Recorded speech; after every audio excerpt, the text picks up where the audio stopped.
Na taho gaisuwar Fatuwa Sha, kai da duk abokananka, da dukkanin masoyanka.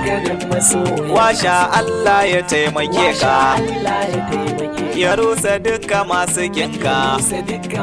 Kirsini na yi maka waka.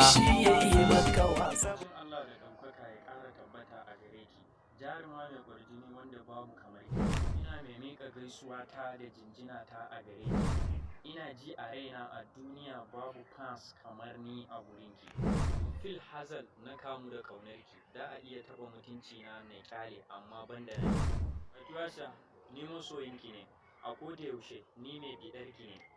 Zan iya kallon fim inda ke, ba na kallon fim idan babu ke. Ina roƙon Allah ya nuna min ke.